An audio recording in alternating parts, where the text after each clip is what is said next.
कुछ अच्छे व्यक्ति कुछ कहने को लाचार हुए। मैं कहूँगा कि ये भी उन लोगों को क्षमा कर देंगे। ईश्वर भक्ति के विषय में कल से चर्चा होती चली आ रही है। ईश्वर भक्ति के विषय के पहले ईश्वर स्वरूप को जानना चाहिए। ईश्वर स्वरूप को जाने बिना जो ईश्वर भक्ति करता है वह वैसा ही है जैसे कि कोई यात्री यात्रा करता है, परंतु उसको अपनी पहुंच के निर्दिष्ट स्थान का ज्ञान नहीं हो तो वह किधर जाएगा, कहाँ पहुंचेगा, पता नहीं। भटकने का उनको बहुत डर है। इस तरह ईश्वर भक्ति करने वाले को पहले ईश्वर स्वरूप का निर्णय होना चाहिए। उससे जो निर्णय हो उस दिशा में चलना चाहिए। ईश्वर स्वरूप निर्णय के बिना जो साधक ईश्वर भक्ति का आरंभ करता है वह उपर्युक्त यात्री की तरह ही भटकता है। इंद्रिय ज्ञान में जो कुछ आता है वह माया है। स्थूल इंद्रियों के ज्ञान में केवल माया ही पकड़ी जाएगी, वह भी केवल स्थूल माया ही है। इसका सूक्ष्म और कारण रूप भी इतना झीना है कि उसको पकड़ने के लिए स्थूल इंद्रियां कभी शक्य नहीं है। जो मायातीत है उसको मन बुद्धि भीतर की इंद्रियां भी नहीं पा सकती। इसलिए कहा गया है कि राम स्वरूप तुम्हारे वचन अगोचर बुद्धि पर अविगत अकथ अपार नेत नेत नित निगम का। यह जो बात है बुद्धि पर तत्व है, तब किधर को जाना है? बुद्धि से परे तत्व को पाने के लिए बाहर बाहर जाना है, पृथ्वी पर या जल पर अथवा आसमान में वायुयान पर उड़ना है। बाहर में किसी तरह उड़ो, जैसे कि पहले अष्ट सिद्धि प्राप्त योगी लोग अपने स्थूल शरीर से आकाश में उड़ते थे, इस तरह उड़ो। अथवा किसी भी तरह वायुयान से उड़ने पर मन बुद्धि के परे नहीं जा सकते। आप कौन हैं? आप कौन हैं? पानी कासा बुलबुला यह तन ऐसा होय, पीब मिलन को ठानिए रहिए न पड़ी सोय, रहिए ना पड़ी सोय बहुर नहीं मनुखा देही, आपुन ही को खोज मिले जब राम स्नेही, हरि को भूले जो फिरे सहजो जीवन छार, सुखिया जब ही होएगो सुमरेगो करतार। आपुन ही की खोज अर्थात आप अपना निर्णय करो कौन हो। शरीर 5 तत्व से बना है, या तुम नहीं हो? इंद्रियों में से कोई नहीं हो। अंतःकरण में मन बुद्धि चित्त अहंकार, इन चारों में से कोई आप नहीं हो। ये सब इंद्रियां आपकी हैं। जैसे आप शरीर पर कपड़े पहनते हैं, वे कपड़े आपके हैं, लेकिन आप कपड़े नहीं हैं। आप शरीर अथवा बाहरी व भीतरी कोई भी इंद्रिय नहीं है। मन बुद्धि के आगे आप स्वयं हैं। आप क्या हैं? आप अपने को जैसा कि कहते हैं आप जीवात्मा हैं। आत्मा केवल कहने से जीवत्व भाव का नहीं होना साबित होता है। जीवत्व भाव के सहित जो आप हैं, मन बुद्धि इंद्रियों से परे हैं। यहाँ तक कि जिस मूल पदार्थ से ये इंद्रियां आदि बनी हैं, उस जड़ात्मिका प्रकृति से भी आप परे, स्वरूपतः आप चेतन आत्मा हैं। अंतःकरण के साथ से जीवत्व दशा आई है। आपको शरीर मिला है, इस तरह समझ सकते हैं, लेकिन आप अपने को पहचान नहीं सकते हैं। मन बुद्धि आदि इंद्रियों तथा माइक तत्वों को मैं यह नहीं हूं, मैं यह नहीं हूं कहकर अपने को जान सकते हैं, लेकिन अपने को पहचान नहीं सकते। जब तक पहचान नहीं हो तब तक का ज्ञान अधूरा है। इसलिए अपने को पहचान लें। अपने को पहचान लेंगे तो ईश्वर को भी पहचान लेंगे। ईश्वर मन आदि इंद्रियों से परे है, आत्मगम है। आप अपने को अपने से ही पहचान सकते हैं, जैसे आँख से आँख को देख सकते हैं आईना लेकर। इसी तरह भक्ति योग रूप साधन है, उससे आप अपने से अपने को देखेंगे, फिर पता लग जाएगा कि ईश्वर अंश जीव अविनाशी चेतन अमल सहज सुख राशि, यह प्रत्यक्ष हो जाएगा। क्योंकि जिसको आत्मदृष्टि होती है उसका द्वैत दूर हो जाता है। संपूर्ण संसार में आत्मज्ञानी के लिए आत्मवत सर्वभूतेषु हो जाता है। इसका साधन करना चाहिए। भक्ति करो, भजन करो। भक्ति भजन का एक ही अर्थ है, सेवा। ईश्वर की सेवा क्या है? एक छोटी सी कहानी कहता हूं। एक मुनि बालक था, वह जंगल में विचरण करता था। एक राजा ने उस मुनि बालक को देखा। वह बालक देखने में बहुत सुंदर था।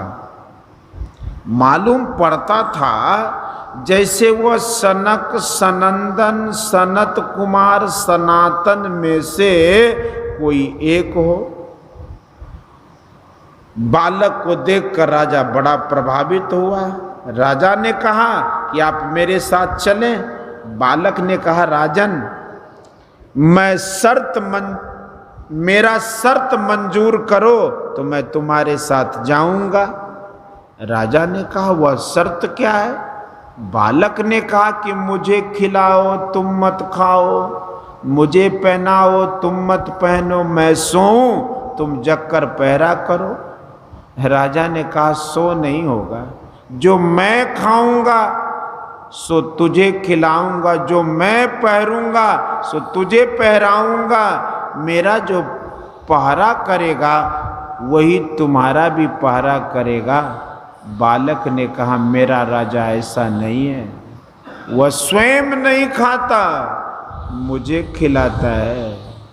वह स्वयं कुछ नहीं पहनता, मुझे पहनाता है। मैं सोता हूँ, वह जगकर हमारा पहरा करता है। अपने ऐसे राजा को छोड़कर मैं तुम्हारे साथ क्यों जाऊं? वह है ईश्वर। सेवा उसकी होती है, सेवा उसकी होती है जिसको कोई जरूरत होती है। जिसको कोई जरूरत नहीं उसकी क्या सेवा होगी? लोग गंगा सेवन करने जाते हैं, कितने श्रद्धालु दंड प्रणाम करते जाते हैं, कितने देवस्थान में जाते हैं, उस देव के दर्शन व पवित्र नदी में स्नान के लिए जाना उसकी सेवा है। गंगा किनारे रहकर गंगा स्नान करते, उसका जलपान करते, यह गंगा सेवन है। इससे गंगा जी को कुछ मिला नहीं, कुछ लाभ हुआ नहीं, और गंगा जी कुछ चाहती भी नहीं है।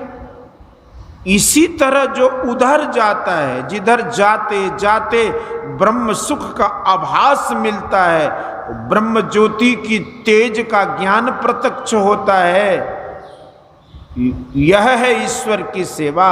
उधर जाते जाते इतनी पवित्रता आती है जितनी कि अभी आई नहीं। जिधर जाने से ब्रह्म दर्शन होता है, उधर जाने वाले को लाभ है ब्रह्म को, या ईश्वर को कोई लाभ नहीं है। ब्रह्म या ईश्वर दर्शन किस ओर होता है?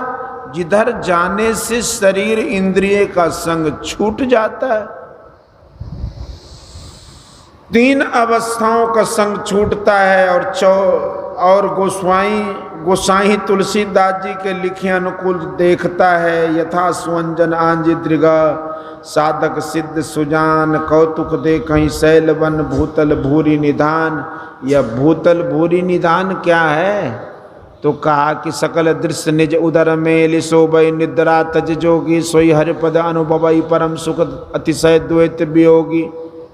कोई कहे कि हम तुलसीदास जी की बात क्यों मानेंगे, तर्क को मानेंगे। तर्क करो तो शास्त्रार्थ में जाओ, उसमें गर्मा गर्मी हो जाए, माथा पच्ची हो जाए तो क्या फायदा हुआ है?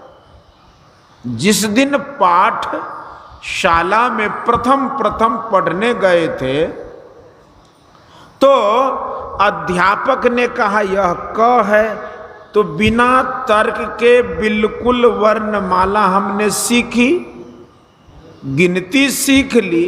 होते होते ज्ञान हुआ, तर्क हुआ, और ज्ञान तर्क होने पर वही वर्णमाला, वही गिनती रही, कोई फर्क नहीं पड़ा।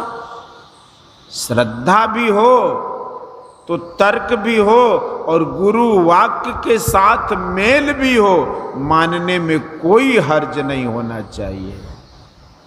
गोस्वामी तुलसीदास जी, गुरु नानक देव जी, कबीर साहब आदि सब संतों की बातें मिल जाएं तो क्यों न माने? श्रद्धा हो और तर्क भी हो। अंधी श्रद्धा गड्ढे में गिरावेगी और कोरा तर्क भ्रमित रखेगा। आदमी की शिक्षा श्रद्धा से आरंभ होती है और बढ़ते बढ़ते तर्क भी होता है। यह तो ऐहिक विद्या के अंदर की बात है। परमार्थिक विद्या केवल किताबी विद्या है सो नहीं, गुरु द्वारा विद्या पाठ का दरवाजा खुलता है, तब विद्यार्थी पढ़ता है। गुरु से संकेत लेता है, बिना गुरु के काम नहीं चलता, चाहे संसारिक ज्ञान हो चाहे परमार्थिक। गुरु में श्रद्धा होनी चाहिए। आप जानते हैं कि महाभारत का युद्ध भाइयों कौरव पांडव में हुआ था। बहुत लोग मारे गए। राज पांडवों को मिला। पांडवों में बड़े युधिष्ठिर थे। ये रोते थे कि हमसे बहुत पाप हुआ।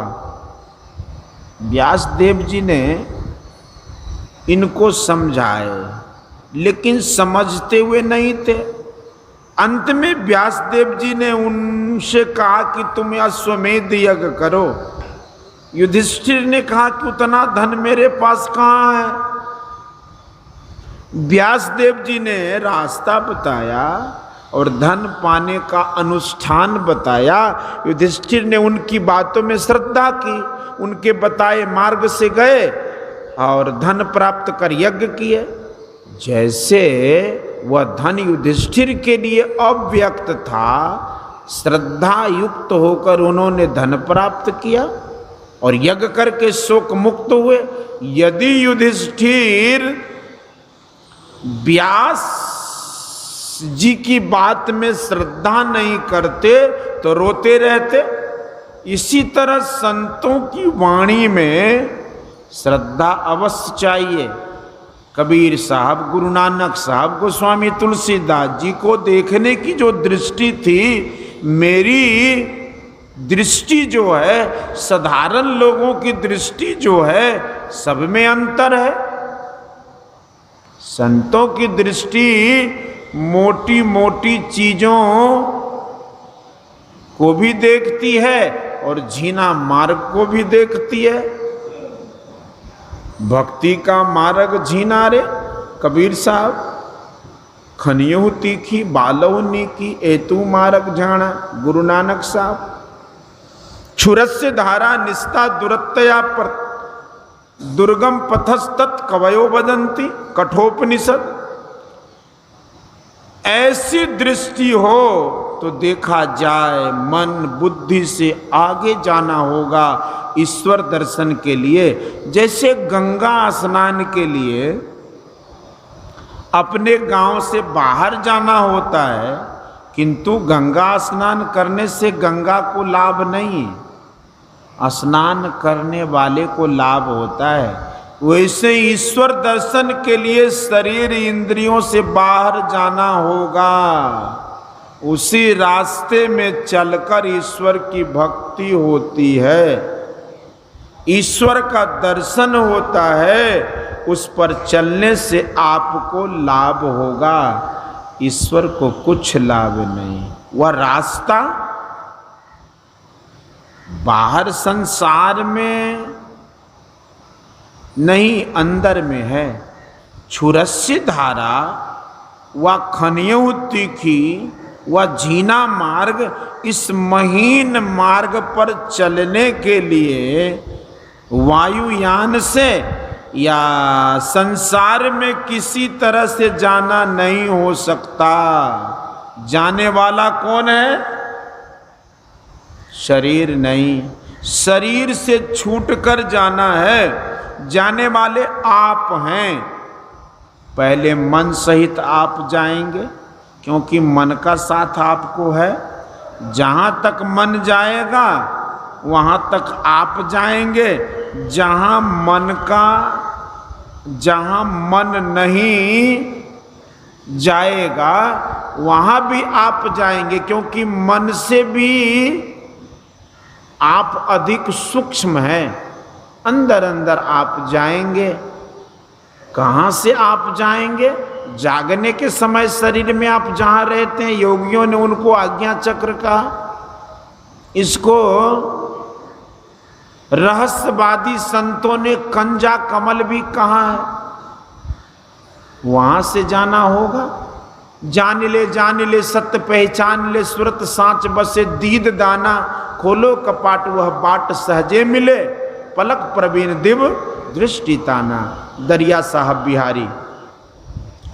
इस वास्ते आपको जो साधन करना है उसमें मन को बहुत एकाग्र करना है। उसका पहला स्थूल अवलंब जो है वह है जप, दूसरा अवलंब है मानस ध्यान, तीसरा अवलंब है जो तुम नहीं देखे हो उसको देखो। गुरु जिस तरह बतावें उस तरह देखो, उल्टा देखो। यह रहस्यमय वाणी है। उल्टा देखने का अर्थ है कि बहिर्मुख नहीं देखकर अंतर देखो। फैली निगाह से नहीं, सिमटी निगाह से देखो। इतना सिमटाव हो कि एक बिंदुता पर रह सको, तब समझो कि अंदर के रास्ते पर आ गए। यहाँ से स्थूल से सूक्ष्म में जाने का रास्ता है। धीरे धीरे अभ्यास करने से होता है। बाहर संसार में सदाचार का पालन करो। जो सदाचार पालन नहीं करेगा वह झूठ बोलेगा, चोरी करेगा, नशा खाएगा, हिंसा करेगा, व्यभिचार करेगा। इस तरह पांचों पापों में रहकर कोई सदाचारी नहीं बन सकता। अकेला मत जाना वह राह, गुरु बिन नहीं होगा निर्वाह। राधा स्वामी साहब, अपने को अपना गुरु मानकर चलना बुद्ध भगवान की तरह हो तो हो सकता है, लेकिन उनके समान और दूसरे कोई नहीं हुए। गुरु से ज्ञान लेना, उनका शिष्य होना है, गुरु से शिक्षा प्राप्त कर दीक्षा लेना, गुरु के अधीनस्थ रहना और इसी तरह रहकर साधन करना है। जैसे वृक्ष में आम लगा, कच्चा आम खट्टा होता है, होते होते पक जाता है तो वही आम मीठा होता है। मेरे पिताजी कहते थे कि बुर्बक का आम खट्टा होता है। मैं मन में कहता था कि ये क्या कहते हैं, आदमी बुर्बक हो वह भला हो, आम सबको एक समान लगता है। मैंने आम का एक पेड़ लगाया, वह फला तो आम खट्टा हुआ, उसी आम को पाल पर रखा तो वह मीठा हो गया। जब तक ठीक ठीक साधन पूर्ण नहीं हुआ तो आम खट्टा होता है, और जब तक परिपक्व नहीं हुआ तब तक जो गुरु का संग छोड़ता है, गुरु का आदेश नहीं मानता है, तो उसमें ज्ञान पूर्ण नहीं होता। इसलिए गुरु महाराज जी का कहना था कि संत मत का सिद्धांत अधिक सिद्धांत नहीं है, केवल गुरु, ध्यान और सत्संग, ये तीन है। गुरु से शिक्षा लो, दीक्षा लो, जहाँ रहो उनकी आज्ञा के अनुकूल साधन भजन करते रहो, तब बनते बनते बन जाओगे। ध्यान करो और सत्संग भी करो। यहाँ पर तो ज्ञान विचार होता है, उसमें जब सगुण ब्रह्म का विचार होता है तो वह गंगा की धारा है। ब्रह्म का ज्ञान, ब्रह्म ज्ञान का विचार सरस्वती की धारा है, और कर्तव्य तथा अकर्तव्य की जो बात होती है वो यमुना की धारा है। इस तरह यहाँ त्रिवेणी धारा बहती है, इसमें अपने कर्म का निर्णय होता है, उसके अनुकूल दीक्षा लेता है और साधन करते करते पूर्ण होता है। इन्हीं बातों में संत मत का ज्ञान पूर्ण होता है। यही आप लोगों को सीखना चाहिए। मैं आप लोगों का अभिनंदन करता हूँ तथा आचार्य विनोबा भावे के संग से जो पवित्र महिला आई हैं और जो पवित्र पुरुष आए हैं, इनके दर्शनों से मैं बहुत प्रसन्न हुआ। बोलिए श्री सद्गुरु महाराज की जय।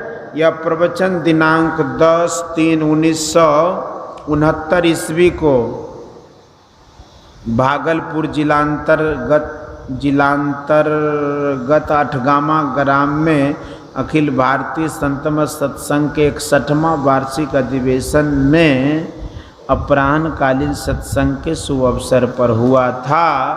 बोलिए श्री सद्गुरु